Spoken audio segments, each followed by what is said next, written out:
gives us the eye to see things clearly. For example, when we say the Vedas, when we look at the Vedas, His Holiness Bhakti Maharaj, he gave commentary on this. That's commentary of this Isopanisad. So he mentioned that the Vedas give us our proper place, the vision. See, the Vedas show us where we are in the universe. What is our place?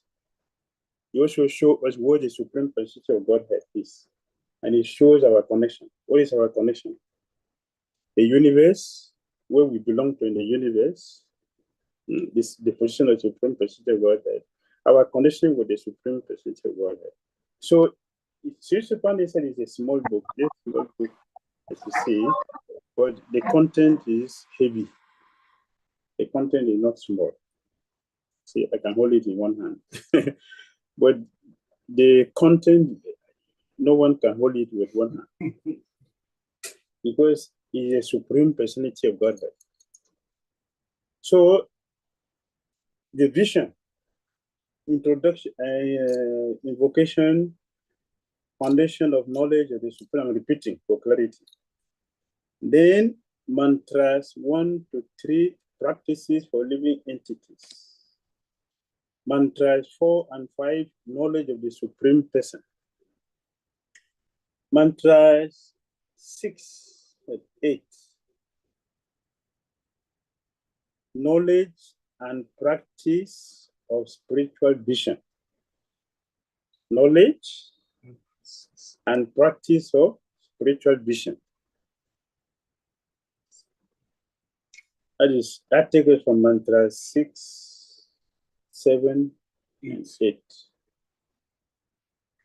Mantras 9, 11. It gives us the guidelines for knowledge. Guideline for knowledge. Now we are in the guidelines, this section of guidelines. Vision is from 1 to 8. Guidelines take us from 9 to 14. Guidelines 9 to 14. 9 to 11, a guideline for knowledge. A mantra 17, 12 to 14. Yeah, 12 to 14 is guidelines for practice. So for guidelines section is 9 to 14. Then prayers. That's the end of the Isopanisad. This Isopanisad ends with the prayers. Prayers take us from 15, 16, 17 to 18. Prayers. And there are 3 sections. Prayers are in 2 sections. 15 to 16, 17 to 18. So prayers for knowledge is 15 to 16. Prayers for knowledge. And mantra 17 to 18, prayers for practice. Prayers for practice. So this is a summary of the whole 18 mantras. And now we're going to go more into details. You understand? 3 sections, vision. So vision takes us from mantra 1 to 8. Yes. Guidelines take us from 9 to 14. Yes, 14. And the end prayers take us from 15 to 18. And there are 2 sections in prayers, 2 sections in guidelines, and 1, 2, 3, 4. 4 sections in vision. Is it clear? All right.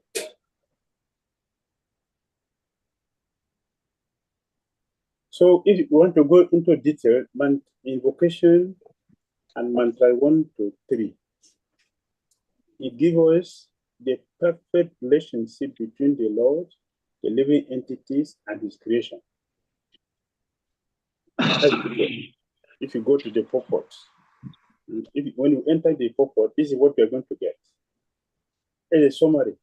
So in this way, if you take the Sri Isopanisad in your hand, you can understand the content completely.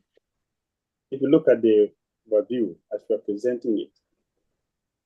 Invocation plus mantras 1 to 3. Perfect relationship between the Lord, living entities, and his creation.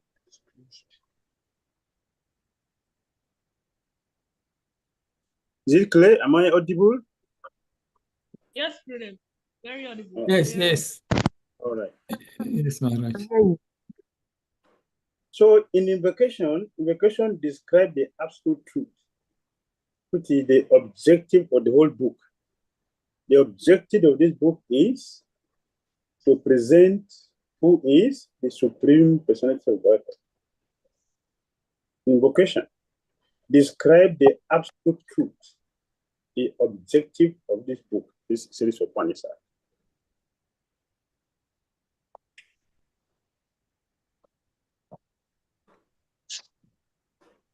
Good day, we say the absolute truth of The absolute truth. See, the innovation describe the absolute truth. Invocation describe the absolute truth, which is the objective of this book, series of Upanishad. The objective of Sri Isopanisad is to describe who is the Supreme Personality of Godhead. And later we are going to show you how Sri Isopanisad and Bhakti connect. Sri Isopanisad is talking about the absolute personality of God. Now I'm giving you the connection. Sri Isopanisad is talking about the connection because if you read it, you may wonder where is the supreme, where is the personality of God here? Because the whole mantra is talking about different things. But what is the supreme person? I'm telling you, there is a person in a heavenly planet. His name is Indra. He's very mighty. He has opulence. But I'm not showing the person. So can you show me that person? So Bhagavad shows the person. That's the connection between Upanishad and Bhagavad. Bhagavad now shows us who is the supreme personality of God, the absolute personality of God. That's the connection. Is it clear? Okay. So if you are studying Bhagavad Gita, Upanishad, someone may ask you, I read the Upanishad, I didn't understand what it is. Wait, you talk about a supreme person, but it doesn't show me. So Bhagavad Gita shows us who the personality Upanishad is talking about.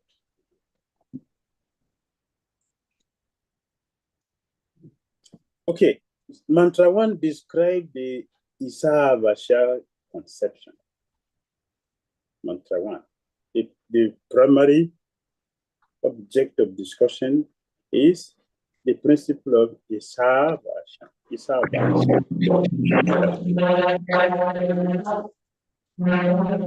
Hare Krishna. Hare Krishna. If you're not going to ask questions, you should remain muted. So that whatever happens in your room, it will be to you only, not us. So what is the principle of mantra 1? What does it give us?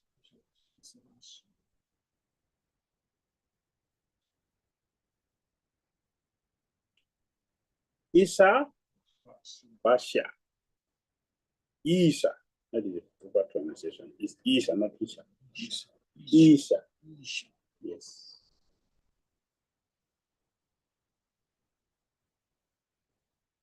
Isha Basha.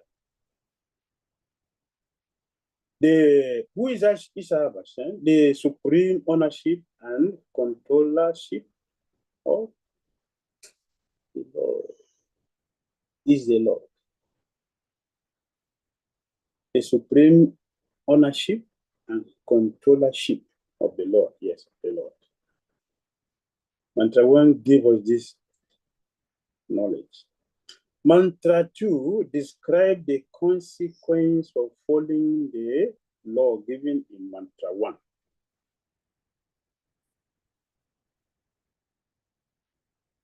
The consequence of following as a positive.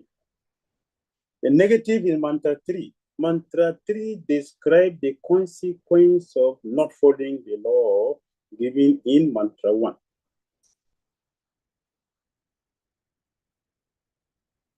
So in this way, you can easily understand the content. When you look at Mantra 1, you can understand the content. You look at Mantra 2, immediately understand the content. The same. So we'll give you all the content for the whole. This is paraphrasing, we're paraphrasing the content in one sentence or two sentences. All right?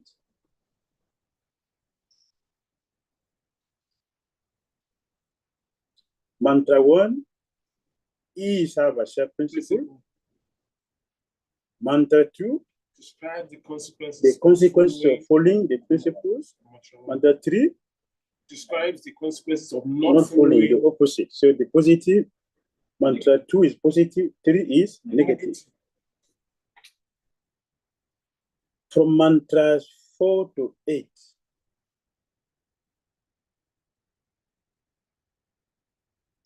mantras 4 to 8. The title is Who Cannot and Who Can Understand the Absolute Truth?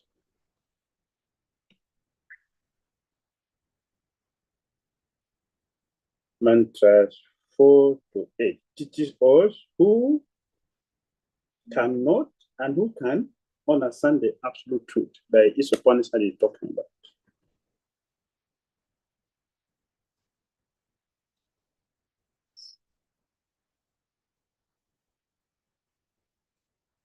Now, detail of that.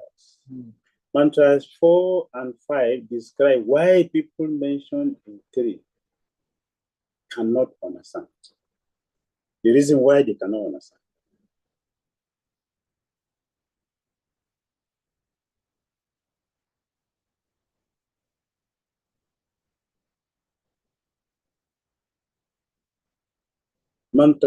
Mantras 6 and 7. Mantra 6 and 7 describe the vision of the Mahabhagavad. Mahabhagavad, the one who sees Krishna everywhere. 6 and 7 describe the vision of the Mahabhagavad. That is, one who sees Krishna everywhere. Mahabhagavad sees Krishna everywhere. And then Mantra 8 describes some qualities of the Lord as seen by the Mahabhagavad. Mantra 8 describes the quality the Mahabhagavad is seeing.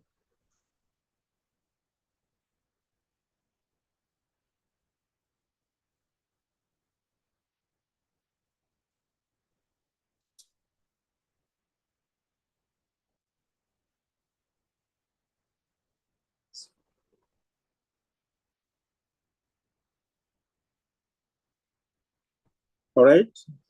Mantras 9 to 11. 9 to 11.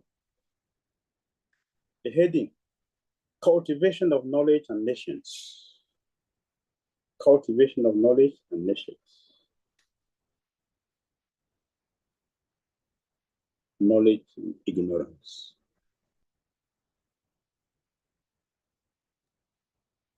Sorry, Gurudev. Cultivation of knowledge.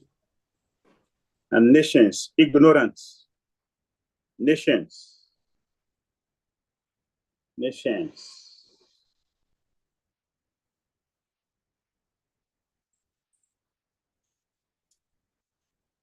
Okay, so I want to go into detail of this for mantras. Mantra 9 describes two kinds of people who lack knowledge.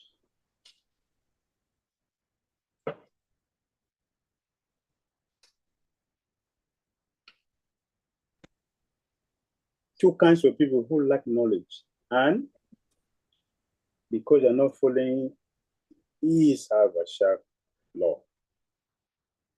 They don't have knowledge because they lack Isavasha. principle. Mantra 9, describe two kinds of people who lack knowledge and not following Isavasya law.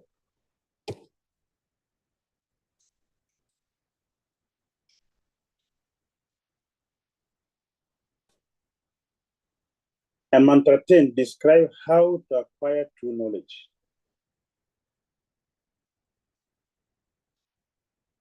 You cannot get it, just you can't get it because you need it.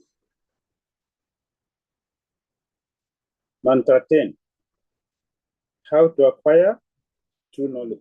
True knowledge. Not knowledge, true knowledge.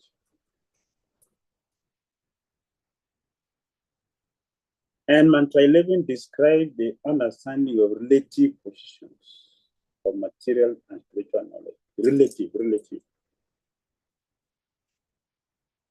Mantra 11 describe the understanding of relative positions of material and spiritual knowledge.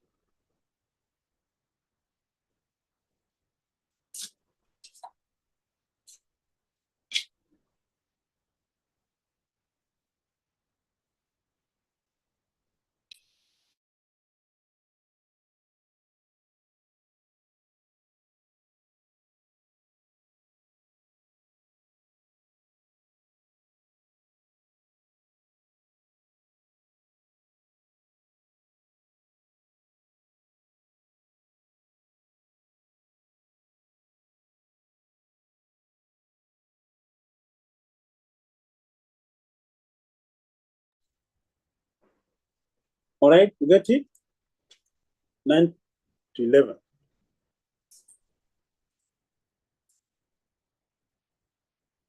(12 to 14).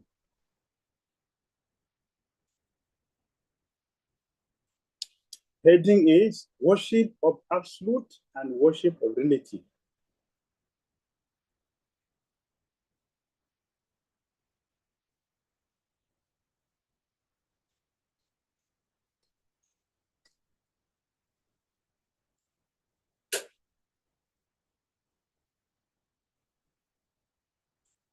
So now we divide it. Mantra 12 describe improper conceptions of the absolute truth and their worship. Improper conception of the absolute truth and their worship. Improper.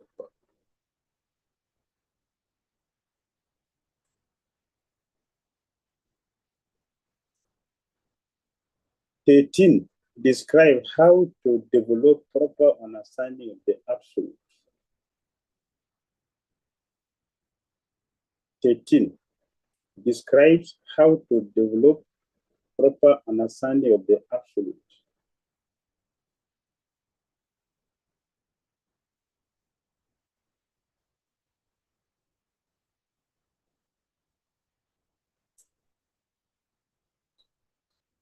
(14) describe the importance of proper understanding of material and spiritual energies. The importance of proper understanding of material and spiritual energies.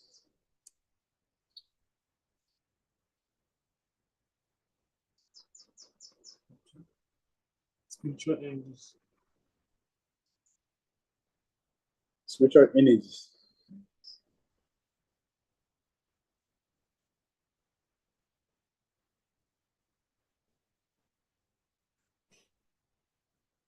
(15 to 18).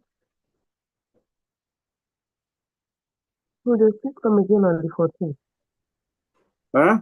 The importance of understanding Yes. on the 14th. Yes. The importance of proper understanding of material and spiritual energies. Proper understanding of material and spiritual energies.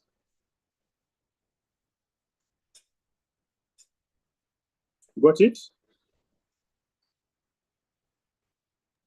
Yes, Guru. Thank you. All right. Now we are moving to 15. 15 to 18 is the last part of the mantra started from 15 to 18. So this section is prayers for revelation of the Lord's spiritual form. We want to see the Lord's form, not the Brahmajyoti, not the effulgence. If you are talking to somebody talking to you, don't see the person. How you feel? You enter the room, you say, "Oh, my friend, just sit down. Make yourself comfortable. Sit down, sit down." Where are you? Don't worry, just sit down. I know hearing you. Sit down. How will you feel? How long will you sit there? No. So the form is important. Form is more important. That's why you call you so you can see. See, the form is different. It has effect. So we don't accept the Mayavadis. We don't accept the Mayavadis. They are offenders. They are passengers. They are offenders. If you have no form, how can you enjoy? Can anyone embrace light? Yeah? There is pleasure in hugging someone. So what do you enjoy if you hug the light? Will you even do that? Yeah? Sound. Will you hug the sound? Form is necessary. Because we have material form, it doesn't mean that it's not spiritual form. It's a spiritual form. Yes. So these prayers are revelation of the Lord's spiritual form, 15 to 18. So mantra 15 describes the relation between Krishna and his spiritual potency, the Brahmajyoti. What is the relation between Krishna and his spiritual potency, the Brahmajyoti? That's mantra 15.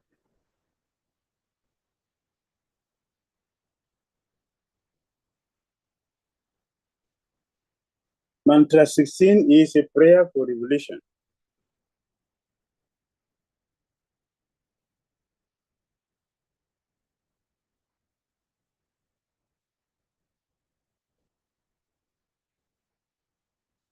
"17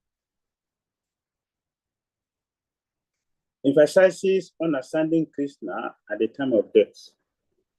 Importance of remembering Krishna at the time of death.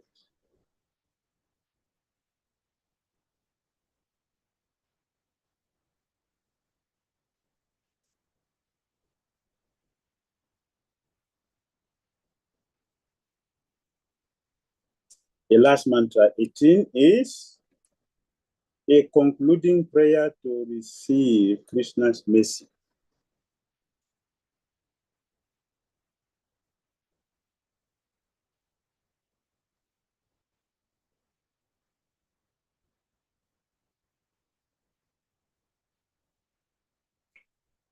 Is it clear? So all the previous mantras were instructions. Mantras 1 to 14 is what? Instruction. Mantra 15 to 18 consists of prayers to be used by the worshipper. These prayers to be used by the worshipper. 15 to 18. See prayers.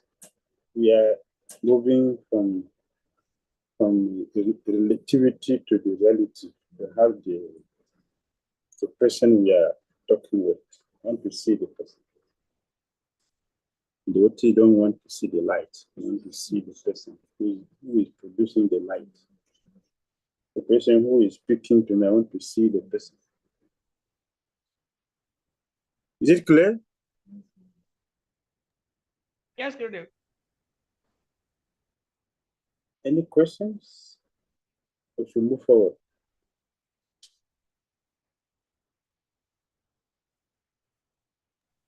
Greeting, mantra 17. Yes.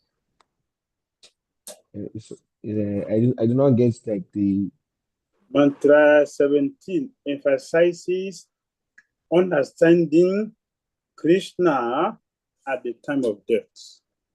The importance of Remember increasing at the time of death. All the importance. That's the 1 mantra 17 digits.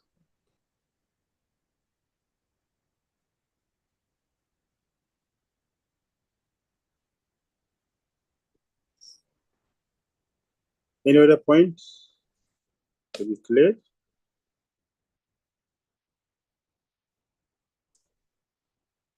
Can move forward.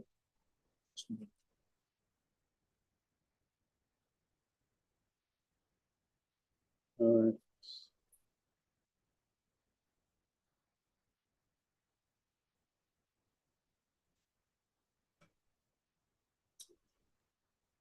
Okay, I was having difficulties of unmuting my mic. I didn't get mantra 16. Mantra 15. 16, 1 6. Okay, 16. Yes, Maharaj. 16 is prayer for revelation. Want the Lord to reveal himself to us. Want the Lord to show us who he is. I give an example of someone is talking. We're not satisfied with hearing the voice of the person. We want to see the person. The person is talking. If you care for me, let me see you.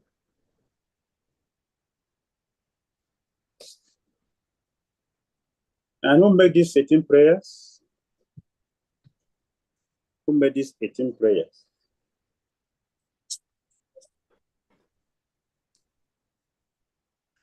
Who made these 18 prayers?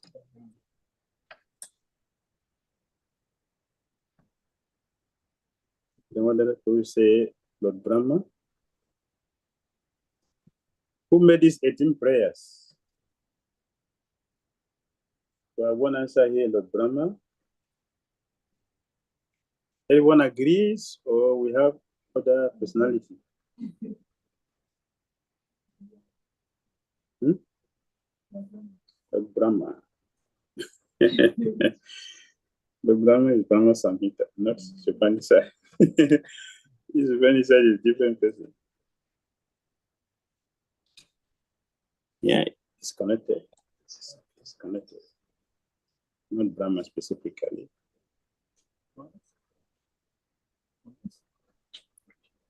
Commandos are not in Isopanisad. Then Bhagavad. Who made these 18 prayers? That was my question. You. With Prahlad Maharaj? Huh? Is it Prahlad Maharaj? Prahlad Maharaj is in Bhagavad, 7th canto. The 7th canto by what? Okay, I will help you. I will help you.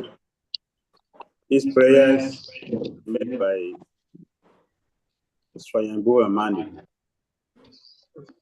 Swayambhu Amani.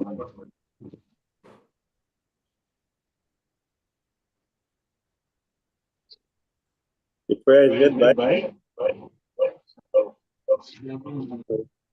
Swayambhu Amani. To who?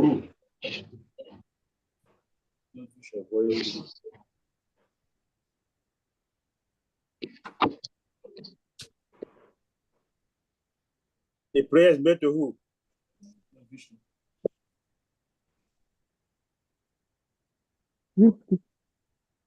Huh? Lord Vishnu.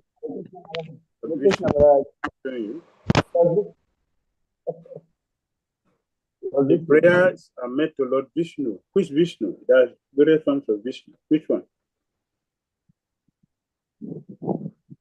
Which Vishnu you are saying? Yeah? Shiroda Kashaya.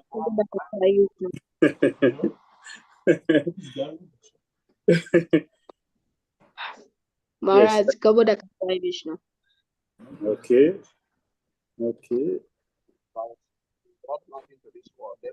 Shiroda Kashaya. Okay, Shri Dekasai.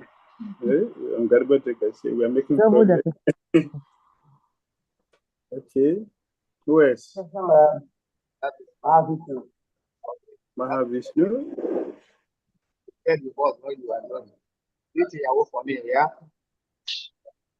Okay, thank you. Who is speaking there?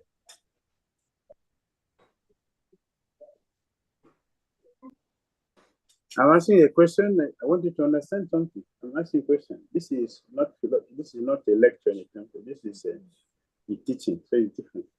I want to bring everything out so you can understand. This is what I'm doing. That's what I'm doing. My question was, who is this? Yes, I agree. He made a prayer to Vishnu. There are numerous forms of Vishnu. Which Vishnu we are is praying to? There's so many Vishnu forms. Don't forget that by contra, not only one personality of God that is there. There's so many forms of Krishna there. Vishnu forms are there. Many, innumerable. Lord Ramachandra, as you say, to Kurma. They don't pray to Matsa. They don't pray for Hagriva. They don't pray to Garba. They will pray to Ramachandra. The same thing with others. They will pray to individual personalities who is their Easter day, their different deities. Which Vishnu is this? Maharaj, Garbhoda Kasai Vishnu. Gariboda Kasai Vishnu from Shirodaka. Okay, you are saying.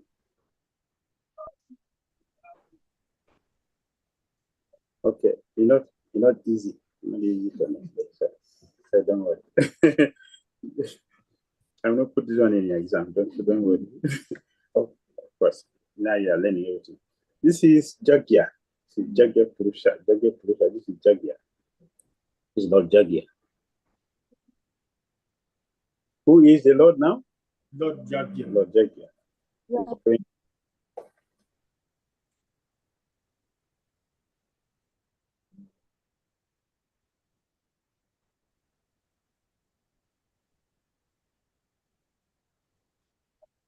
All right. So we move to the next. Will you explain it? You said Jagya Purusha. I've never heard of that form of Vishnu. Jagya Purusha. Jagya Purusha. This is the first time I'm hearing it. That is another form of Krishna. The person who accepts sacrifice.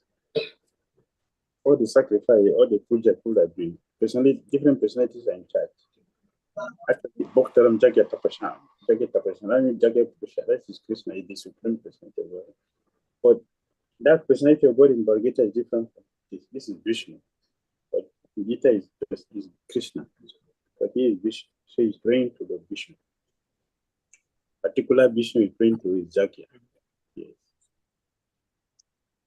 Maybe distinction.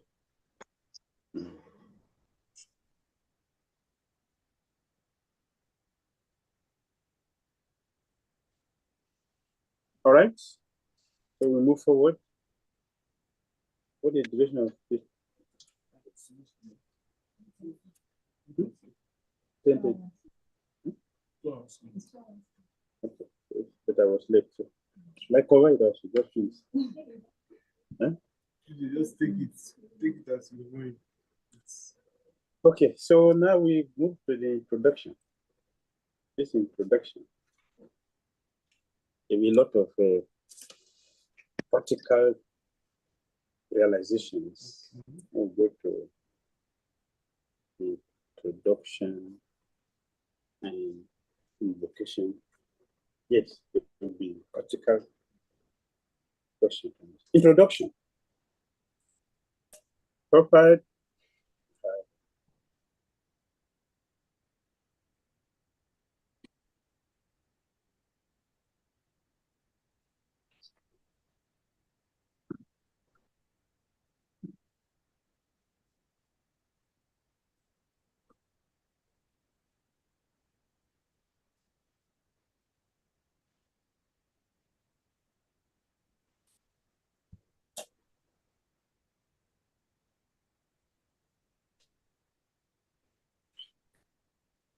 So introduction, the proper spoke about the importance of the Vedas. Veda.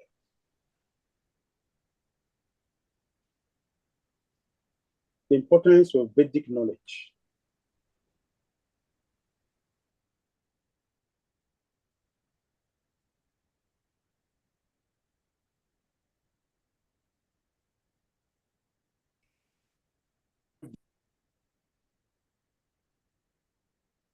Bhaktivedanta Swami Prabhupada at Conway Hall, London, England. This is just came from someone's head. Someone heard. This is a lecture. The Prophet gave this complete Veda. Complete. So, as Sri Isopanisad is a Vedic literature, a brief explanation is given of what are the Vedas. So in this introduction, we will understand what are the Vedas, how the Vedic knowledge is authentic, and how it is relevant for us, and what is the process of acquiring this Vedic knowledge. How many topics here? 4. Huh? How many?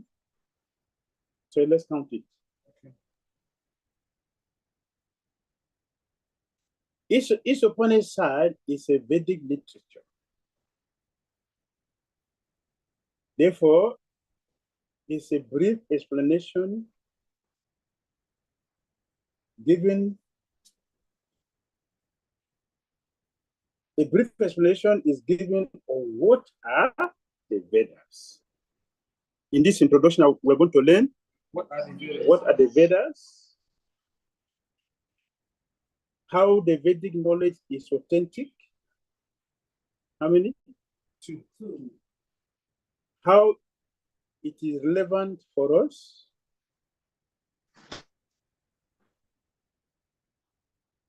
How many? 3. And what is the process of acquiring this Vedic knowledge? How many? 4. So Prabhupada explained all this in the lecture. In this lecture, these 4 things are inside. They're inside. This lecture explains these 4 things. What are the Vedas? How the Vedic knowledge is authentic, and how it is relevant to us. And what is the process of acquiring this knowledge? So Prabhupada begins. Teachings of the Vedas.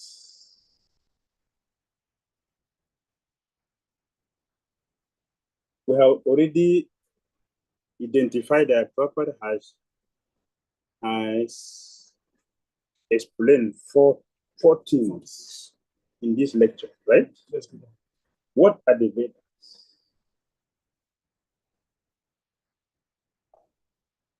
First meaning is Veda means knowledge. Veda means knowledge. If you look at the book, Papa said, Veda means knowledge. See? Veda means knowledge. That is in the purport. Any knowledge you accept is Veda. For the teachings of the Vedas are the original knowledge, not just knowledge now, the original knowledge. In the conditioned state, our knowledge is subjected to many deficiencies. The difference between a conditioned soul and a liberated soul is that the conditioned soul has 4 kinds of defects. Is it not? Whereas the Veda has no defects. It's the difference. Right? It's the difference.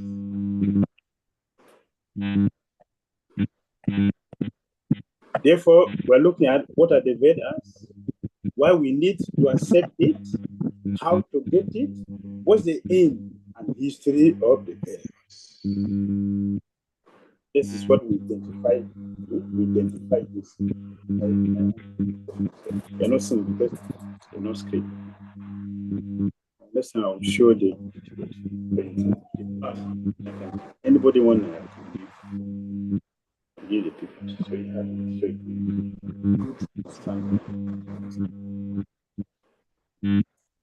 so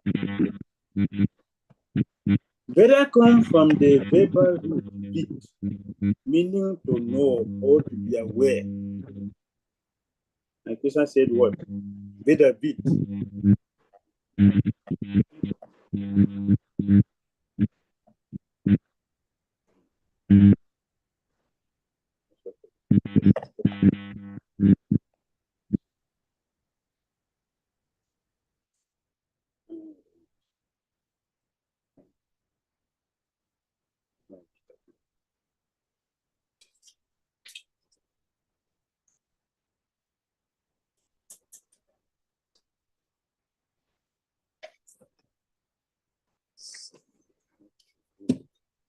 Rain has gone down.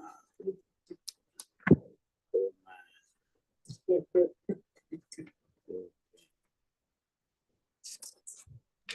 Maharaj, you are not hearing you again, no? don't worry, I'm coming. You will hear me. Okay. Yeah, Krishna said Vedanta Krit, yes, Veda Vit, and Eva Chaham. This is what I was looking for. Okay. You are not the student now, you don't have to talk here. Are you our student? Maharaj, forgive me all my offenses. The director, not the student. Yes. So, Veda comes from the verbal root Vit. Vit means to know or to be aware. Virayati dharmam brahmacha vidaha. The scripture that teaches about dharma and Brahman is called Veda. That is the full meaning. The scripture that teaches about Dharma and Brahman, that is from Brahma, is what? It's called the Veda. So this is not ordinary knowledge we get from our universities, geography or history or geometry. They are coming from imperfect senses. But the Veda, we should, why we should accept the Vedas? Why we should accept the Vedas? Because they are free from the four defects. They are free from the four defects.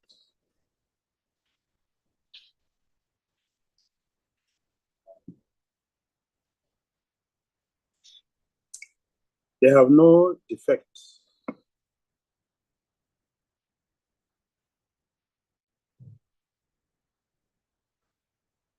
Our knowledge is imperfect.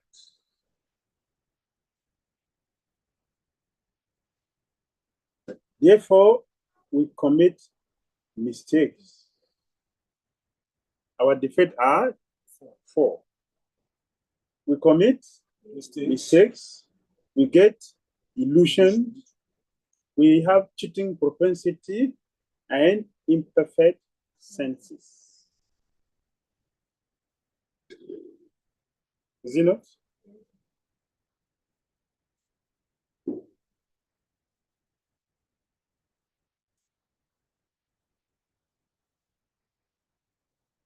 So Prabhupada gave example of Mahatma Gandhi. Mahatma Gandhi was considered to be a very great personality, but he committed many mistakes. Even at the last stage of his life, his assistant warned, Mahatma Gandhi, don't go to the New Delhi meeting. I have some friends and I have heard there is danger. Don't go there. He went there and was killed. The same thing with other personalities like President JF Kennedy. J.F. Kennedy. Right? J.F. Kennedy. He also made mistake.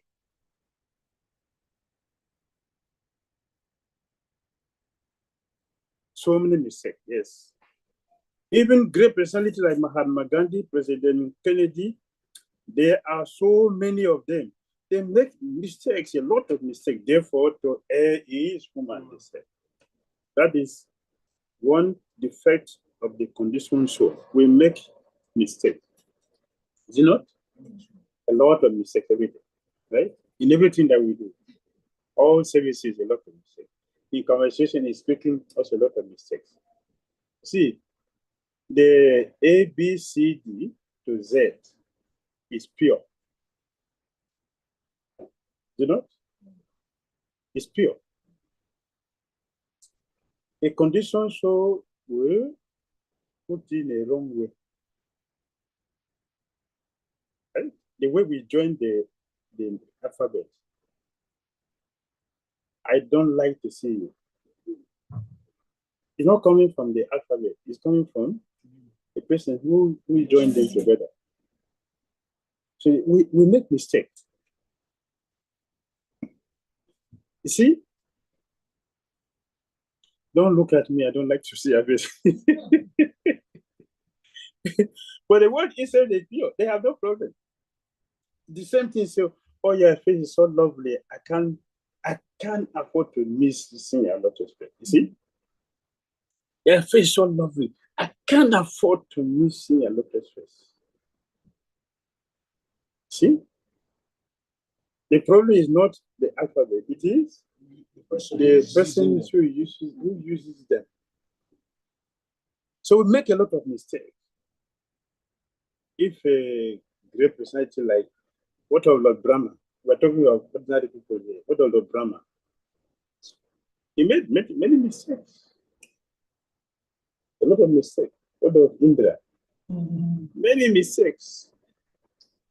So those who are thousands of times higher than us make mistakes. What about us? In Kali Yuga, our mistakes have become religion. It become a normal thing. It's a normal mistakes. But the Vedas does not have mistakes. They are free from the four defects. Therefore, Vedic knowledge is for all people, not only for some classes of people. Vedas is for everybody.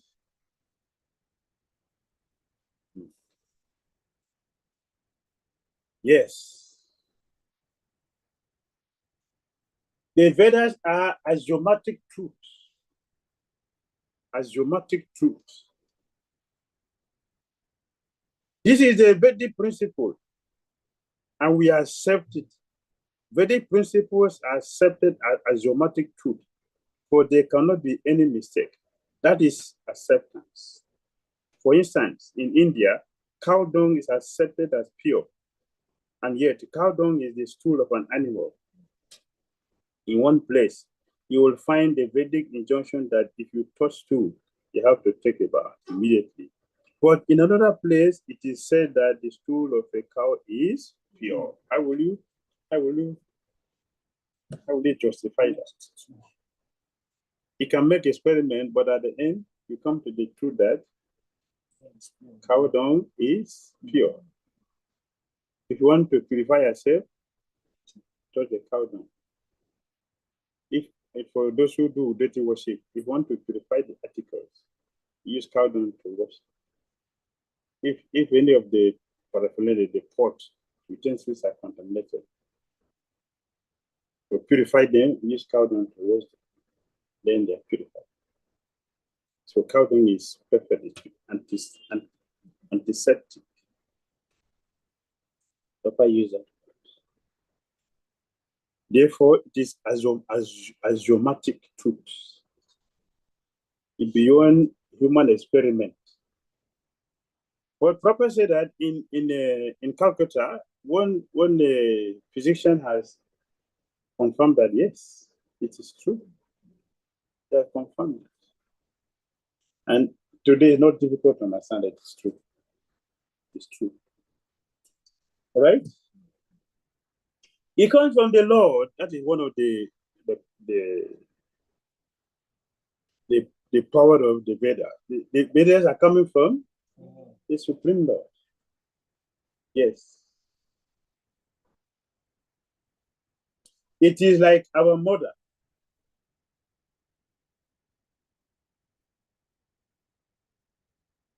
The Vedas are like our mother, who identify our father for us. The mother. The easiest way to understand who is our father is to ask the mother. And the mother is the one who maintains us. So the Vedas maintain us. They teach us, they give us the knowledge that will save us from sinful life.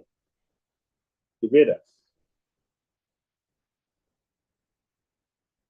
It is called the Sabda Pramana. Sabda Pramana. It is learned by hearing. It is learned by hearing. Sabda Pramana. Not by seeing. Not by seeing, because already our seeing has a defect. Even our hearing has defect. Right? What is this? Glass case. Glass case? What is this? Please tell me, what is this?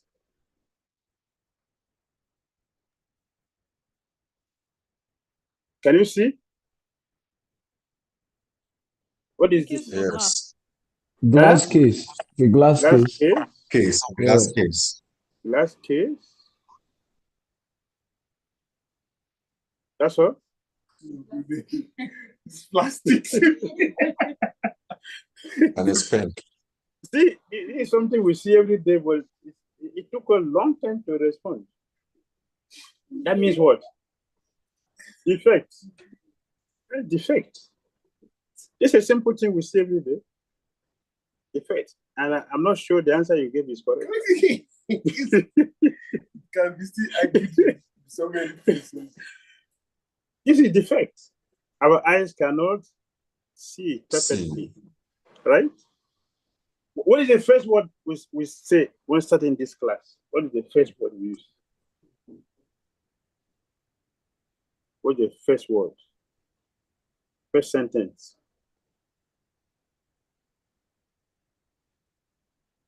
What's the first sentence? First word. Vision. Vision.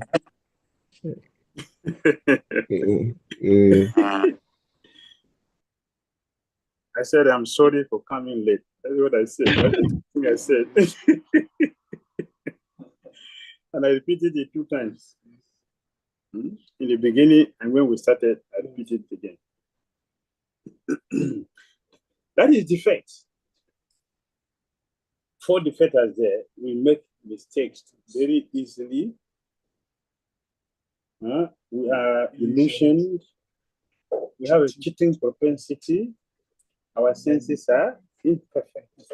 Our senses are imperfect. We have imperfect senses. But the Vedas are not. They are free from the 4 defects. Therefore, we should accept the Vedas. That's the reason why we should accept the Vedas, because they have no defect. And we have defects. I want to. Second thing, the reason we should accept it is coming from, the Vedas is coming from the Supreme Lord. Yes, Aparushaya. Aparushaya is coming from the Lord, the Supreme Master who has no defects. Therefore, we should accept the Vedas without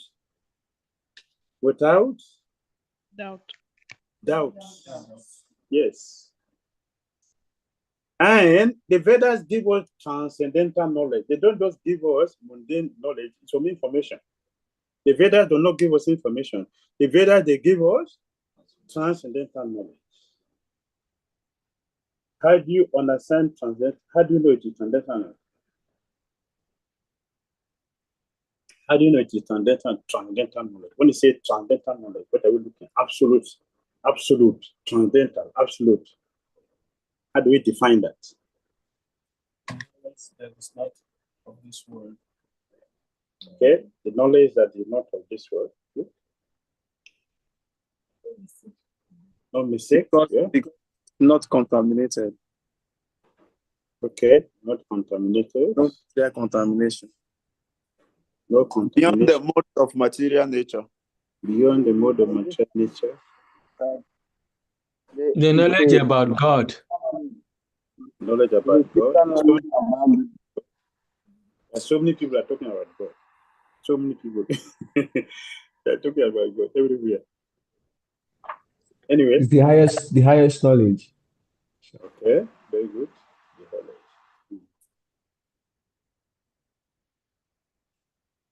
Transcendental knowledge cannot be acquired by any other means except through God in the Vedas.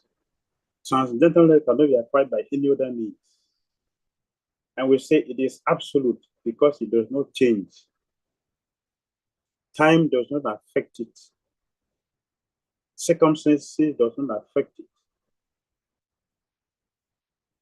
The places does not affect it. That is absolute. Anything which is absolute cannot be relative. Relative does not change by time. For example, Bhagavad Gita does not change. Krishna told Arjuna, what I gave to Son God millions of years ago, I'm giving the same thing to you. It doesn't change. That's absolute. The spirit soul is eternal, part and parcel of Krishna. It's absolute. It does not change. Not after some years. Oh yeah, that was old. Yes, outdated. Now we are bringing fresh one. Fresh. Yes, it's a modern one. That is not absolute. Absolute is the same. Bhagavad Gita doesn't change. Bhagavatam does not change. Krishna does not change. And we are not going to change our identity as a spirit soul. That is absolute. Anything which is absolutely not affected by time, not affected by circumstances.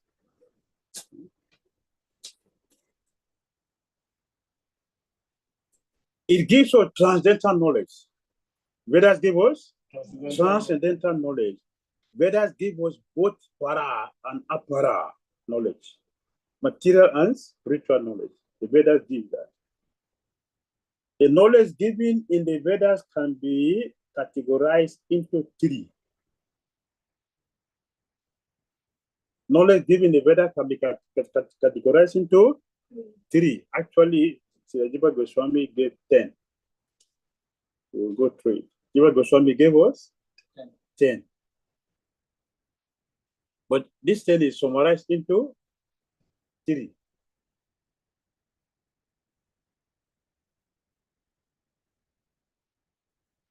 And after the 3, what is supreme?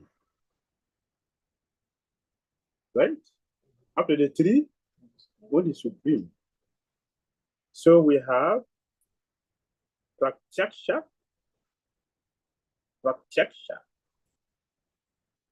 Anumana, and Sabda. Pratyaksha, knowledge get by seeing.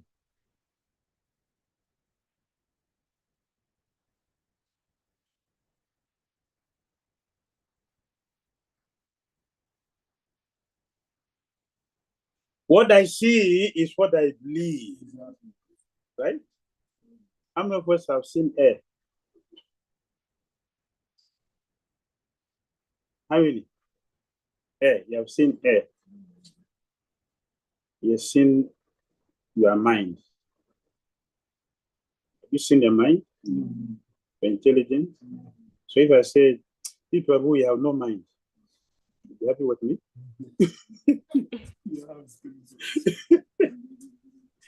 You have no intelligence, you are a fool. You don't have intelligence. You have no mind. You are heartless. If you tell someone like you're happy, if he is a criminal, if you say you are heartless, you have no mind, we're angry with you. You call me heartless? Okay, I'll deal with you. But we have not seen, right? So what is the importance of our seeing? We already demonstrated that we look at the object which I show, and nobody gave me a great answer. Or if I tell you water in the room, if I tell you water in the room, what will you think of? What will come to the mind? Is water in the room. What we think of? Leakage. Leakage, okay. See where he has gone to. Leakage. So I said this, there was water in the room. Drinking water. Drinking water. What do you call it? Drinking water. You see? There cannot be water in the room without the container. Is it not? So if I tell you water in the room, the first thing to understand is a container before the water. Is it not? Similarly, I'm sure you will do this, and the same with glass case. This thing cannot exist without the glass. For this to exist, there must be the glass, the eyeglass itself. It must be there. So this is eyeglass case for the glass. It's eyeglass with the case, not the case. If the case alone, what is the content? Huh? Do you have a shadow without the object? There is shadow without the object. Have you seen that? No. Every shadow must have an object. Similarly, you cannot have a container without the content. You may remove and use it, but the thing is that this is the glass for the container. The same way, water in a room is the jug that has the water. See the Vedas now? See the Vedas? Yes, this is the difference. The Vedas. So, Vedas Sabda is the best because Sabdas come from hearing. Ascending knowledge is Prataksha, Anumana. Sabda is descending. Knowledge that comes from the above is coming down. They say Parampara. That is Sabda, by hearing. And the Vedas are to be heard. So it calls Shruti. Shruti, then Smriti. Smriti is what is written. This is Smriti. Smriti. Yes. Shruti is hearing. Smriti is commentary. Commentary must be written. This is written. This is commentary. And out of the two, which one is the best? Shruti and Smriti. Which is the best? Hearing. Huh? Hearing. Hearing. Okay, very good. Very good. What we hear. Shruti is good. What is Smriti? What is Smriti? Reading. Can we understand the Veda? Written. Yes. Can you understand the Veda without explanation? So Smriti. No. Yes, Smriti. Smriti is superior because it's an explanation. Those who are Sanskrit scholars, they don't accept the Smriti because all that is commentary for condition show. But not all souls are conditioned. And the Vedas are not given to a conditioned person. It's directly from Krishna and Krishna's pure representative. And whenever there is distortion, Krishna himself will personally come and rectify it. Therefore, the Vedas are always perfect. So we should hear the Vedas from the person, the Veda personified. The Veda personified. All right? Does it make sense? Yes, Maharaj. Okay. Yes, you can ask question. Ask question. Yeah, my question is, you mentioned the Sit Lord. down, you can hear. Okay. So you mentioned that the Lord comes himself to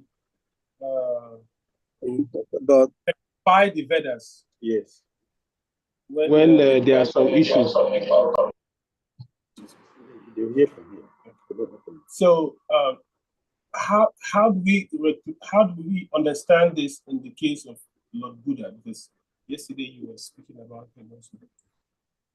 If he came and mentioned that people should abandon the Vedas and follow a different path, is that also the Lord rectifying the process of? Lord Buddha came to tell people not to follow the Vedas because they were misusing the Vedas. They were misusing, they were killing the name of Vedas. And the Buddha came to tell them, forget about the Vedas. That is a way to deal with the fools. Philosophy will not change them. So he did a very rough job. He did a rough job. Forget about the Vedas. This is an offense. But because it's a duty, it's an assignment he has to do, he's not contaminated by that. But those who follow him are contaminated. So yes, it's a system that Krishna has designed to resolve an issue. Because we're dealing with some irresponsible people who will not listen to the pure teaching. So we have to do something crude. Forget the Vedas. So it's part of the process to protect people from misusing the Vedas. People are misusing the Vedas. So he designed that process to stop it. It looked very crude, but he did something. So he had to stop them from there. Then he has to send a different avatar to come and present the Vedas. Truly. Like Papa is expounding the importance of the Vedas. And have Isopanisad and many other books. All right, let's just move forward. Sorry, Marad. Yes. The three summarize, the Vedas are summarized into three. Like I had like hearing, seeing, and the last one, please. Huh?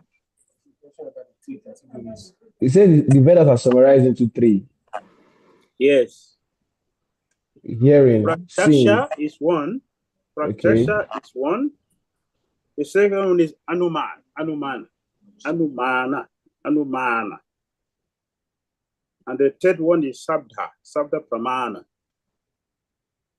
Sabda, we're just talking about hearing. Yes. Sabda is hearing. Pratyaksha means direct evidence. Direct evidence is not very good because our senses are not perfect, Papa said. We are seeing the sun daily and it appears to us just like a small disk, but it is actually far, far greater than many planets. Therefore, what is the value of our seeing? Prataksha does not have value, right? Anumana means speculation. We are trying to understand things by our own strength. Anumana, hypothesis. For instance, Darwin's theory says that it may be like this. That is speculation. We are using our own intelligence to try to understand something. That is Anumana. By our strength. Since we already have imperfect senses, what are we going to do that is important? Right? See, yesterday I was just thinking yesterday, just see how our leaders are spending so much money to make ammunition. At the same time, they are building big, establishing big factories and buildings. And what is the first target of this ammunition? Is the building. Don't you see? Everything is coming down. Where is the intelligence? Where is the intelligence? Is you know what we see now? All the tallest building is the one that is on fire, right? All are coming down. So what is the use of all this? This is anomaly. We want to speculate to understand something. We will not get anywhere. We will not get anywhere. Right? Hypothesis. This is this. I think like that. No, when I propound my own nonsense, are you going to accept it? You are going to propound your own. Then who is correct among us? No authority. I'm authority, authority. In the environment, the community where everybody is authority, that is hell. There would never be peace there. So Anumana is defective. What's the last one? Sabda Pramana. Another name is Shruti. Shruti means that this knowledge has to be received simply by oral reception. The Vedas instruct like that in order to understand transcendental knowledge, we have to hear from the authority. So Sabda is hearing. I would say out of the three, which is the best? Yes, hearing. Hearing. Prataksha is defective. Anumana is also defective. Sabda is bona fide. Transcendental knowledge is knowledge from beyond this universe.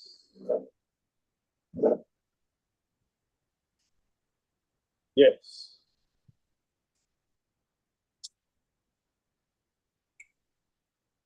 Okay, so we move forward. What is the aim and history? Originally, we have one Veda. Originally, we have only one Veda. The actual aim of Vedic research is to find out Krishna. That is the original thing. As Krishna explained, the verse we put in 15:15. We don't create Veda bit ever. Originally, it's only one Veda. Then yesterday divided it into 4. Rig Veda, Sama Veda, Atharva, Yajurveda. Yeah. And then from there again he brought out Mahabharata. Then he brought 17 Puranas. After that, then he brought the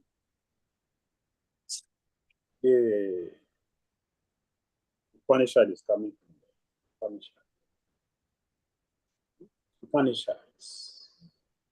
Upanishad is within the Vedanta Sutra and the Srimad Bhagavatam, which is a natural commentary of all the Vedas. Natural commentary. Srimad Bhagavatam. So this is the history and this is the aim. The aim is, what's the aim of the Vedas? To find out Krishna, right? The history is that we have only one Veda in the beginning, then just a day. It's split into many. Into 4. So out of the 4, question was the original before you get the 3 to have to make it 4. Which one? What's the original? Huh? Samaveda. No. Thank you for the contribution.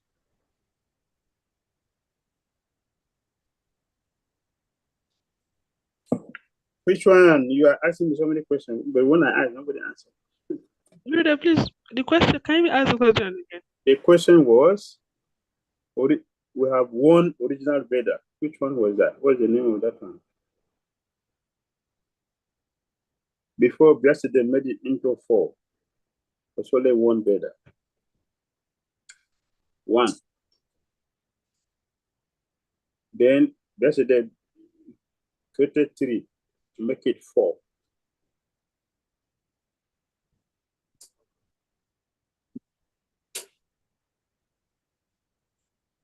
So before we have Rig Veda, Sama Veda, Atharva Veda, and Yajurveda.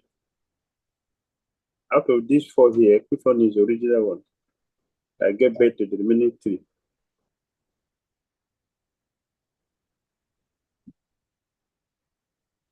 Samaveda. No, it's not Samaveda.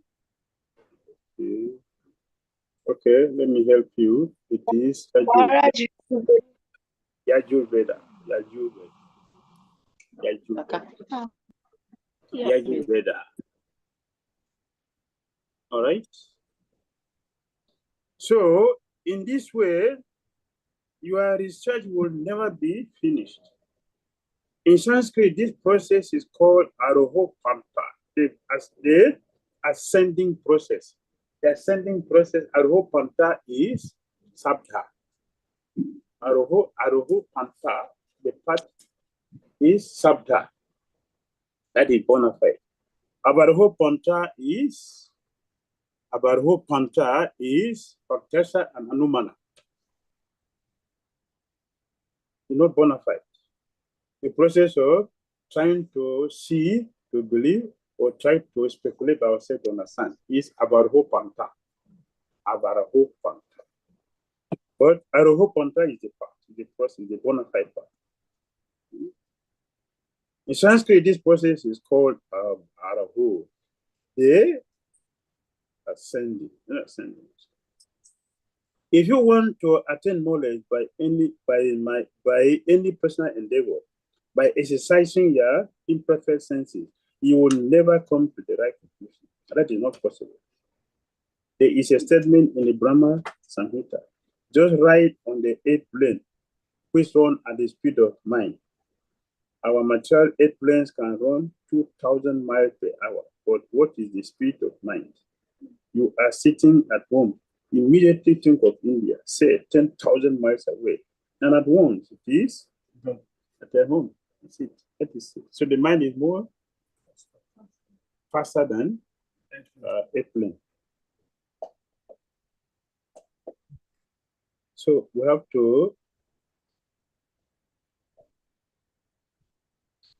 hear the Vedas from authorities.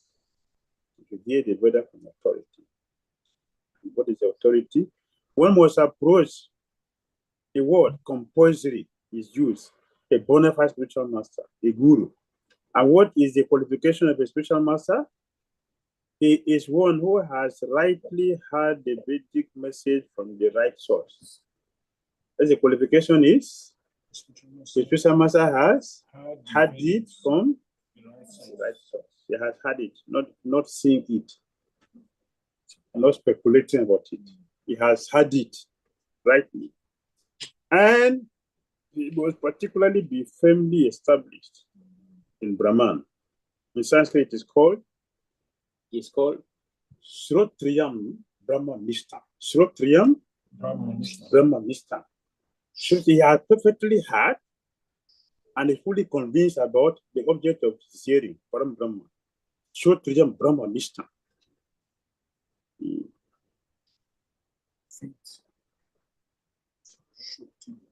So one will never get Krishna from the literatures by speculation. We get Krishna from a devotee of Krishna. Therefore, it is compulsory to approach a guru. It is compulsory.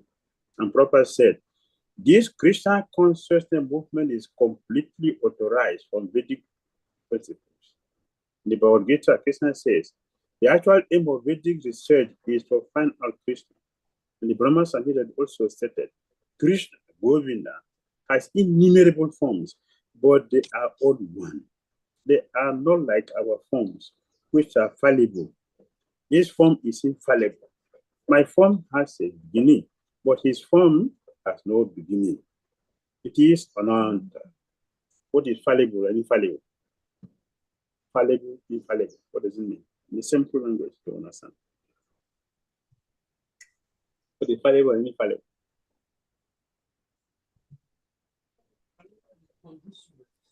And not be conditioned. Has defects, it has condition, it has expiry. What is fallible and infallible was my question.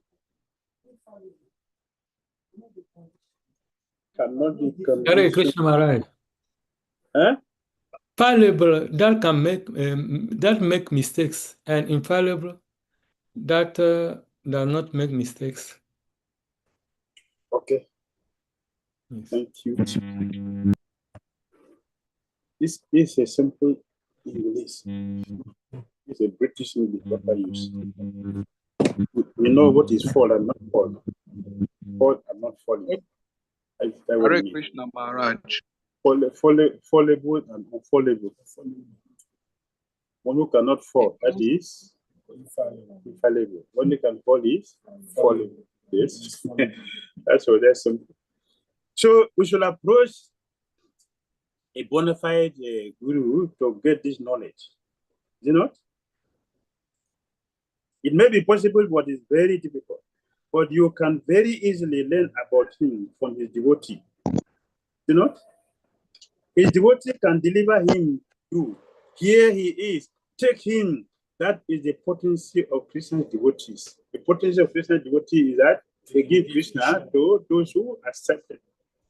So when Krishna Master gives you chanting bead, what is he doing? He's giving you Krishna. Take Krishna. Take Krishna. But the name is not different from Krishna himself. Yes. So there are 10 pramanas. 10.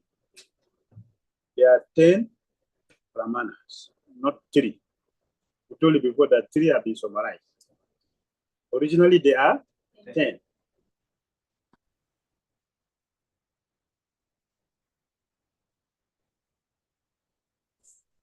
One, Arsa. A-R-S-A. Arsa.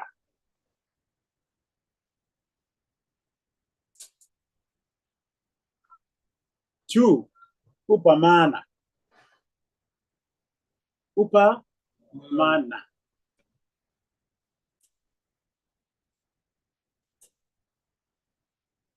3, Artapati. Artapati. A-R-T-H-A-P-A-T-T-I. Artapati. 4, Abhava. Abhava. Abhava. A-B-H-A-V-A. Abhava. That is 4. 5th, Sambhava. Sambhava. Sambhava.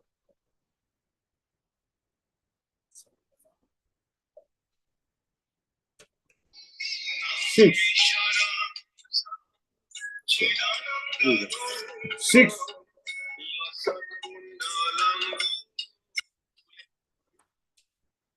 6 is I-T here. A-I-T-I-H-Y-A. I-T here. I-T here. 7, Chesta. C-E-S-T-A. Cesta. C-E-S-T-A.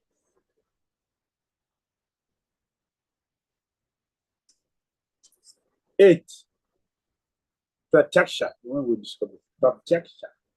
P-R-A-T-Y-A-K-S-A. Pratyaksha. I want to see. Seeing is believing. If I don't see, don't accept. You remain in this world because you don't have the ability to see it. 9, Anumana. When we discover Anumana. And 10 is Sabda. Sabda. So these are the 10 pramanas. Out of the 10, 3 is the best, and out of the 3, 1 is topmost. 1 is topmost. Sabda. Is it clear? Yes.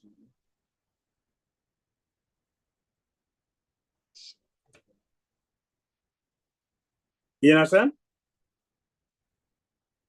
Yes. All right.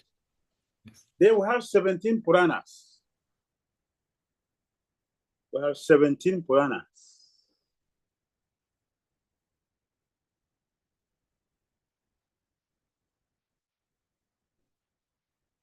Out of the 17 Puranas, they are divided into 3 sections.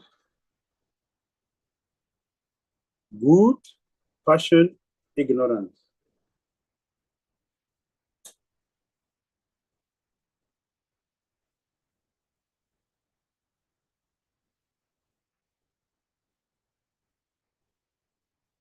How many Puranas? 17. 17 Puranas.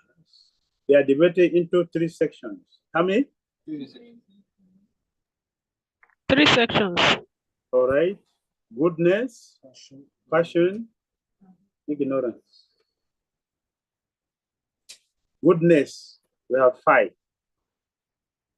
Satwik Puranas are 5.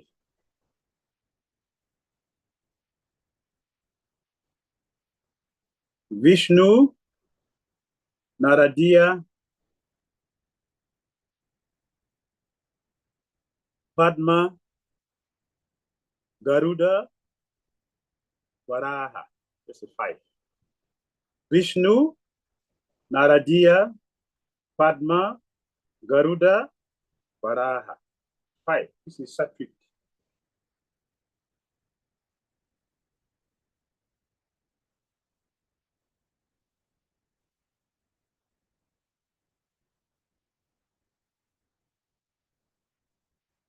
Passion, Rajasic. Rajasic. Rajasic is 6. Sattvic is how many? 5. Rajasic is 6. Brahmanda. Brahmanda. Brahmanda. Brahma Vaivarta.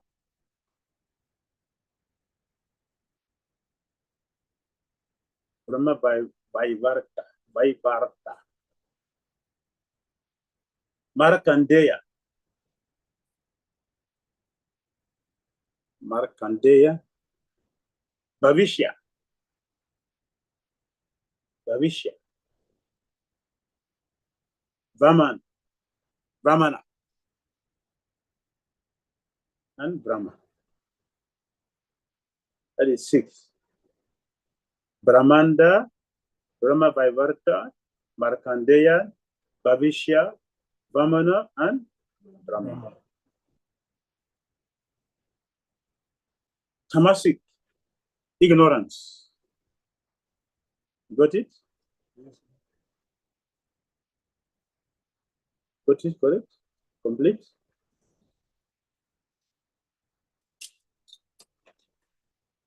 Tamasic? Okay. Matsya. Matsya. Fish. Kurma.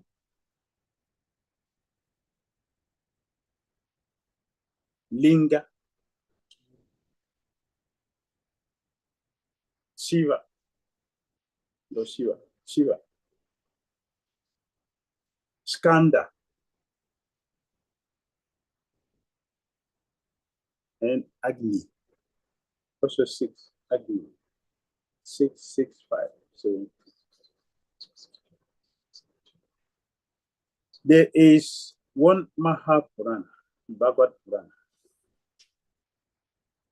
17 Mukhya Puranas and 18 Upa Puranas. Mahapurana. Bhagavad Purana. Sorry, I'm lost. Yes? I'm lost. After the ignorance. Where are you? Agni. Where are you? Agni. I think my network is breaking. Agni. Agni. Yeah. Sorry. That's the last one. Ignorance. Okay. That's the last one. There are 6. Tamasic is 6. Rajasic is 6. Only Sattvic is 5. So there are 17.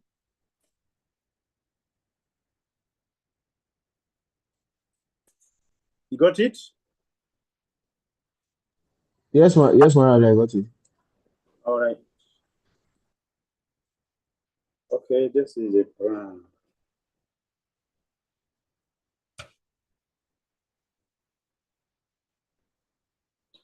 Originally, there was only one Veda, and there was no necessity of reading it.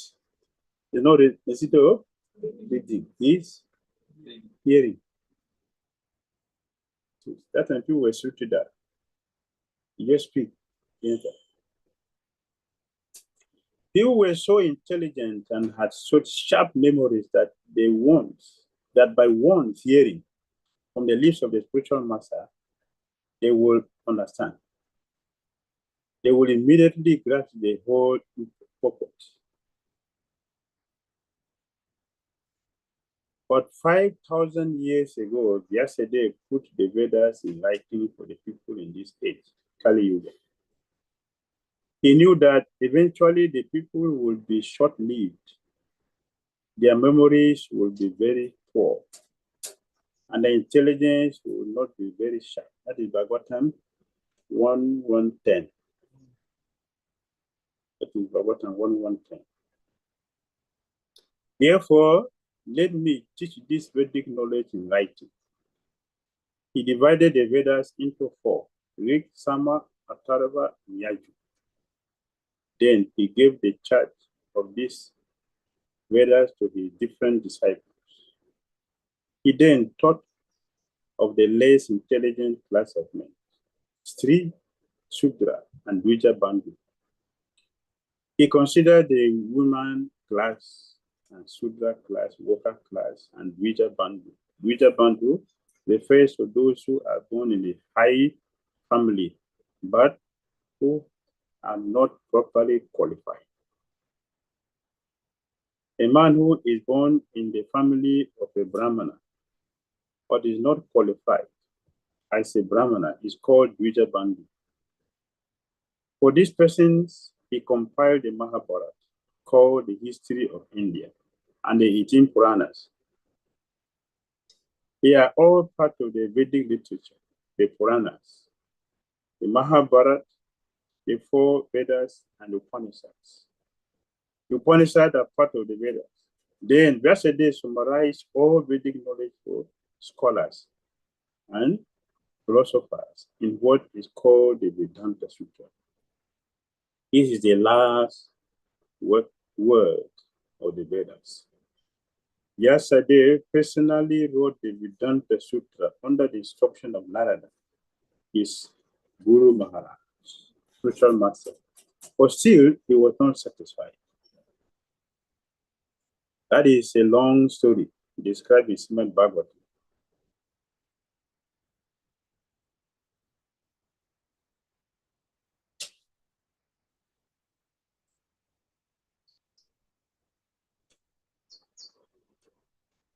Yesterday was not very satisfied, even after compiling many Puranas and Upanishads, and even after writing the Vedanta Sutra. Then his spiritual master, Narada, instructed him. He explained the Vedanta Sutra. Vedanta means Vedic knowledge, ultimate knowledge, and the ultimate knowledge is Krishna. Krishna said, throughout all the Vedas, one has to understand him. Vedanta Krit, Vedavid, Devachaham. Krishna said, I am the compiler of the Vedanta Sutra. I am the knower of the Vedas. Therefore, the ultimate objective is Krishna. Is this clear? Any question?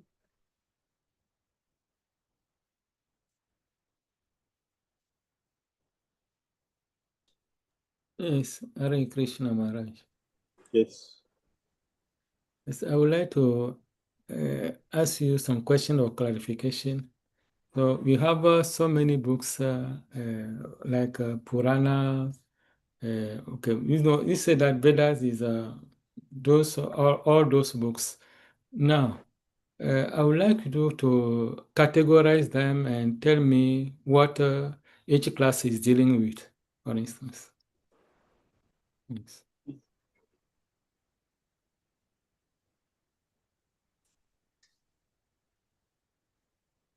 When you take the Puranas, for example, okay, I would like to know more about the Puranas and plus Mahabharatas and other books. Yes, we'll discuss it when we enter the mantras. When we enter the mantras, Yeah.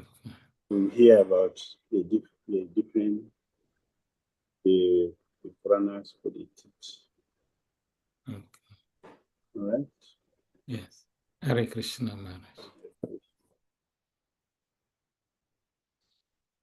Something else?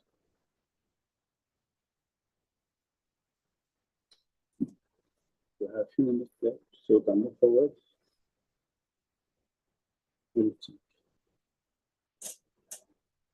No question? Just one. Yes. You mentioned the Bhagavad Purana. is the Srimad Bhagavatam. Yes, it's Bhagavatam. But because after you mentioned the list of all the other Puranas, and you mentioned for who and who they were written, you mentioned the last phase that they were written for the Sudras and the Stris, and it's the Bhagavad Purana among the Puranas that were written for them too. Bhagavad Purana is Srimad Bhagavatam. It's Bhagavatam.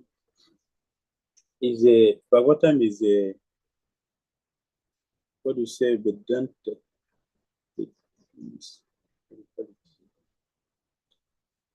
Vedanta Sutra. Sutra means when you, a concise meaning of something, that's a sutra, concise. So all the Vedas from the four Vedas to the Purana to the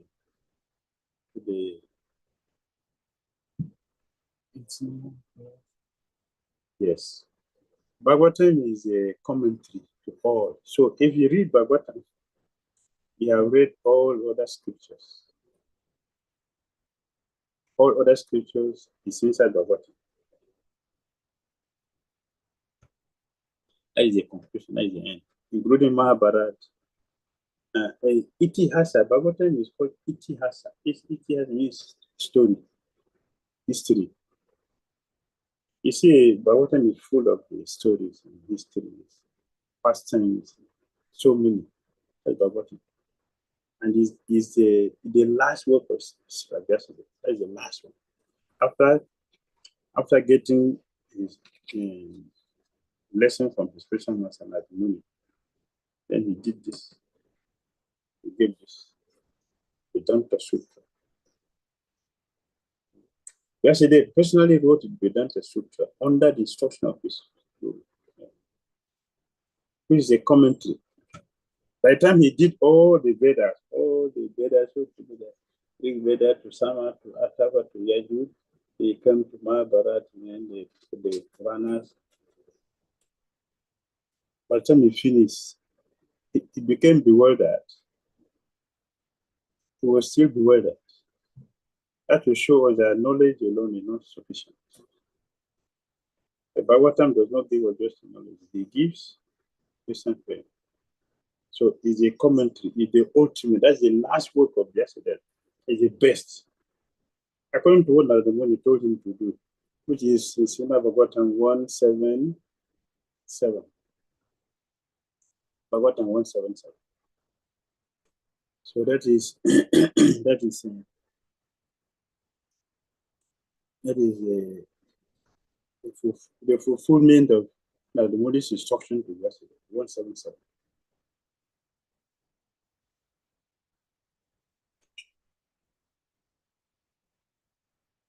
Simply by giving oral reception to him. Yasham Vaishya Manayam Krishna Parama Purushe Bhakti Utpadyate Pumsaha Soka Mahabhaya Paha. Simply by giving oral reception to this Vedic knowledge, Vedic literature, a feeling for loving devotional service to Lord Krishna and the Supreme Personality of Godhead sprout up at once to extinguish the fire of lamentation, illusion, and fearfulness. This is forgotten. Because his Christian master has told him, Anartu Pashanam Shakshat Bhakti Jogma Doksije, Lokashadana to Bidwam Chakre, Saswata Samhitam. The material miseries of the living entity, which are superfluous to him, can be directly mitigated by the linking process of devotional service. But the mass of people do not know this, and therefore, the learned Vyasade compile this Vedic literature, Srimad Bhagavatam, which is in relation to the Supreme Truth. Bhagavatam and Krishna is the same. So this is the highest work of Vyasa. So he gave this as the conclusion of all the things he did, all the work he did is a conclusion. And the conclusion of everything of any person is the best. Anything will start at the beginning, it's full of mistakes, but the last thing is the best one. So Bhagavatam is the best work of Vyasadeva. That's what he gave to us. So it includes all the Vedas, all the inside Bhagavatam. So if you study Bhagavatam, you are dealing Krishna with Krishna himself. You don't treat Veda with ever. All right. Anything else? The difference between the sutras and the mantras. Sutras and mantras. Mantras are different.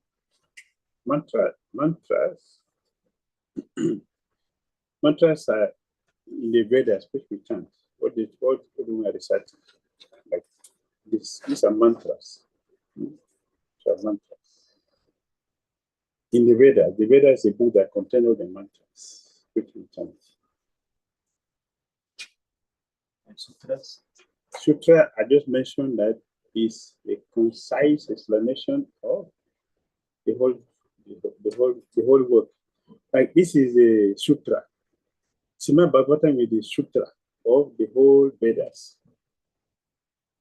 He gave concise explanation that if you look at the sutra, like every book, you see some introduction and commentary. He gives exactly the content. So it's a summary of the whole book. If you take a book and look at it, okay, and you know what it is.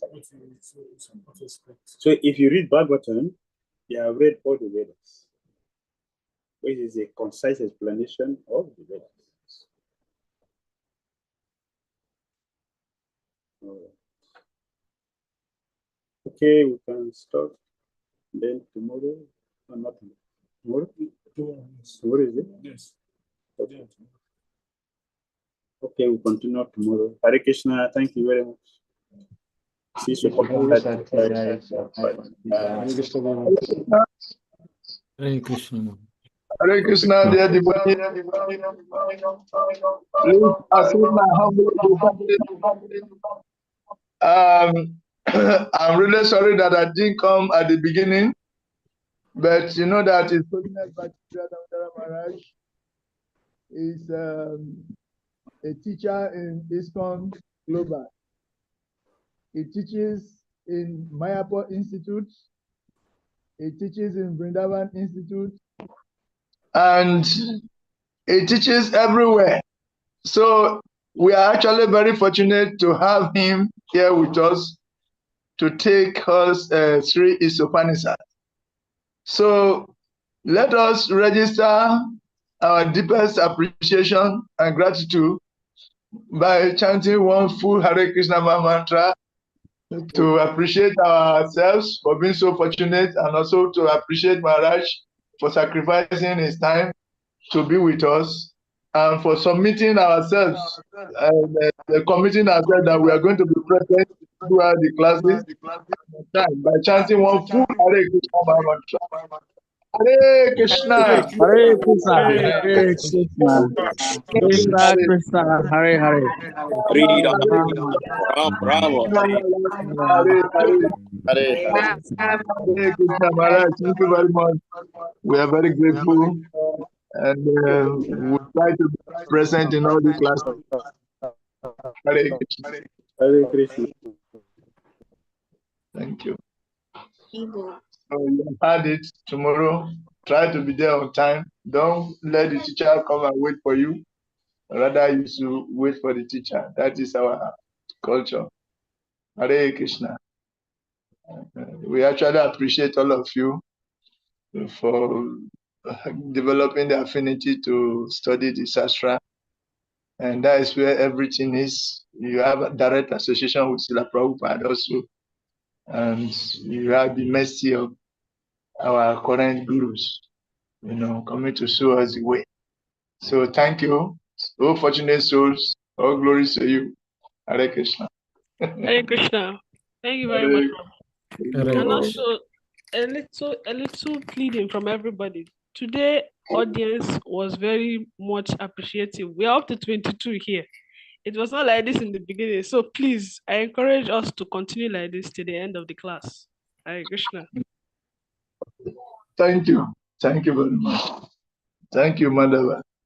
We should not be surprised that along the line some of them will go after Sri Isopanisad, because in our previous session, some of them started a little late. They didn't participate in the Sri Isopanisad, so they are here with us at the beginning because we are starting with the Sri Isopanisad. So don't be surprised that 2-3 people will disappear in due course of time. Hare Krishna, we know them and they know themselves. Not all of you know them. Hare Krishna. Hare Krishna. Hare Krishna. Today is Ekadashi. But if you enjoy it, you can as well stay for throughout the session because it is refreshment and it takes you deeper. So just be there. What else are you going for again? Stay from the beginning to the end of the whole session. Why not? Hare Krishna. After all, Upala Prabhu has done Bhakti Shastri before, but he's here again. I mean, that is it. I've forgotten everything. It's more than Aribo, I've forgotten everything. It's more than 20 years. So it's up to almost 20. I've forgotten everything. That's why I'm coming back. You should come again and again and study it like 10 times. You know why I came by? I told Maharaj, no, when we were receiving our certificates so many years ago. So I said that I so much loved it that is beneficial that if I had my chance, I would. Aribo, today is a Ekadasi. I hope that is not a Ekadasi this, Aribo, are you aware? I'm aware. I sent you a message. Okay. This is fruit. So I said if I had my way, I would do the Bhakti Shastra again. Bhakti Shastri. Maharaj said there in Ghana in the public, he said yes, you should do it again and again because one of his friends who is a sannyas has done it about 3 times, 3 good times, and there are some other people every year they go, they repeat because every year you learn, every time you learn more things, you learn new things, Yes. So it's very, very wonderful. The more you, even today I'm hearing things I never heard before about the Vedas being divided into 3. Yes. About being 17 Puranas and so on and so. I never knew that the Vedas were classified into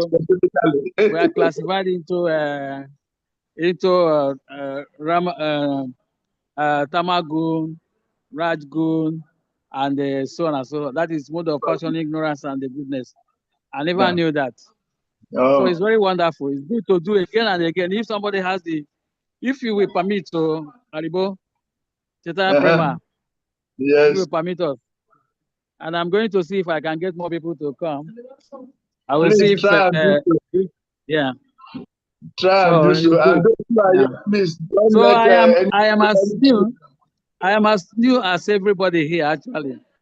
Because I don't know anything again concerning what we learned before. You are trying to take the ground. It's okay. We have had your message. Hare Krishna. Hare Krishna. Don't fear him. Don't let him intimidate you. I'm telling you, you can score more than him in exams. I'm telling you. Who? He has everything. He used everything No. These guys are young people with sharp brains. Prabhu, don't underrate these guys. They are young people with sharp brains. So this is old brains. No, nothing again. It doesn't absorb anything again. It's saturated. The brain is saturated. with plans and desires and calculations. You see, hereby we recognize the youngest participant in this program. Yeah, is Raghupati Prabhu. Okay. Raghupati. Youngest participant. He has just taken initiation. He did ISKCON disciple course. He has just taken initiation from His Holiness Bhakti Damodara Maharaj. This young boy you are seeing so don't underrate him. Wow, congratulations. Congratulations. If you are not careful, he will overshadow you in your exam. So you have to study very hard. Hare Krishna. But change your name from Bhakti Raghupati to Raghupati Dance, okay? He's from Ghana. Cyprian, where is he speaking from? Which country? Ghana. I see. His from father Ghana. is Which temple in Ghana? but they are all using the same phone. That's why you are not seeing their faces. But they are there also. Okay. So No, the no, I say attendance in which temple? Kumasi is or not Accra? it's Accra, Ghana. Media. Okay, Accra. Yes. Okay, medium. Okay. Okay. Yeah. So thank you So very much. Thank congratulations. you. Yes, and actually we recognize the presence of one of our patrons. His Grace Ojaswi Shyam Prabhu. Arriba. Ojaswi Shyam Prabhu is one of our patrons in this Bhakti Academy for Culture and Education. He sponsors students sometimes. He pays their fees and give them scholarship. And he's also a charismatic person. So from time to time, he participates in our classes. So sometimes, if you see him disappear for some time, don't be surprised. He will always come back. And he's our patron who is in the class. Hare Krishna. Thank you. Aribo. Aribo. For your information, CPREM is also now a peace ambassador, recognized by the United Nations. Wow. Yeah, he has just Wow. been, inducted into that platform. Oh, glory. So he's now Oh, glory. ambassador. Don't laugh. Don't laugh. Serious. When you are no, it's a fact. It's a fact. So it's a fact. Ambassador, please. We are fortunate to have you. In fact, before you go, first we introduced ourselves on the platform before, and some of you were not there. But you're surprised to know that in the last session, one of his daughter was there. She completed. And right now, one of his sons is there also. And the person is in the person of Raja Guyam Das. Raja Guyam Das. It's a just Christian direct expansion. Very powerful, and very energetic young man. They are the future of this movement, and he's here studying Shastra under the influence of his dad. So we appreciate you, and we appreciate all the young stars here. Definitely, we are handing over the baton to you. Hello. So we expect that you come and become the future leader of ISKCON, and this is the training ground. All your gurus are participating in this program. They are teaching. It's only Bhakti Damodara Maharaj. You are just experiencing. He's teaching Sri Isopanisad. It's only Kavichara Maharaj is teaching nectar of instruction. That means after Bhakti Damodara Maharaj, it's only Kavichara Maharaj will come. Then His Holiness Bhakti Chaudhry Maharaj is going to teach one of the meanings of Bhagavad Gita. Then His Grace Srivas Banachari is going to teach Nectar of Devotion. So you have the highest class of teachers here with you, and your gurus are here to participate and give you their association. So we are very fortunate. We are very, very, very fortunate. So be attentive, take full advantage of it. Hare Krishna. Hare Krishna.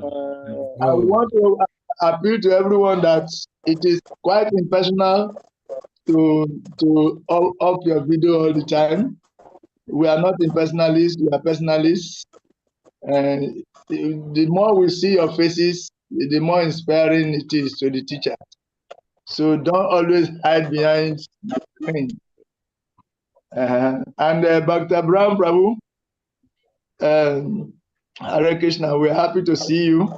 But want to give you one advice that anytime you want to go diplomatic and you want to go behind the scene, don't show us football picture. Show us your own picture so that we know that it is still you. Take note of this. I sent you a message, but you didn't change it. Hare Krishna. Just like Yamuna dance of picture. We know that she is there. This is her picture. Even though she has hidden herself behind the scene, but this is her picture. So it's accepted. And Bhakti Onyeka God, Jehovah, this biggest name, the person that has the biggest name on this platform, Bhakti Onyeka God. God, the God we are worshiping. God, then Jehovah also.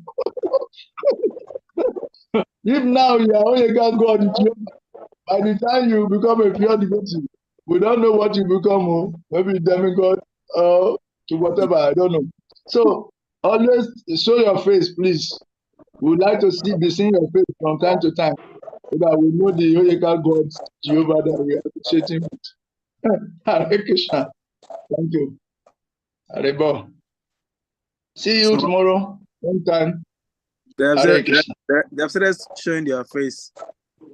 But still, Oyeka God has not shown his face. Okay, now everyone, please behold the Oyeka God, Jehovah. He's a very powerful guy. You can see, he has beautiful questions and he's very educated. So it will make our class very sweet. We should ask, provocative intellectual questions, and it's only about to get under fire. We will satisfy you. Okay? Oyeka God, Jehovah. Hare Krishna. The God and Jehovah, you gave it to yourself, or not your parents gave you those names. So you gave only Oyeka. You try to bypass them and identify with their father, the Supreme Father. It's okay. It's direct, directly. Hare Krishna. Oh, see you tomorrow. Hare Krishna. Hare Krishna. Hare Krishna. Hare Krishna. The host, you can close the. Okay, thank you. Hare Krishna. And the link is the same. The link is the same link. Okay? Repetitive. See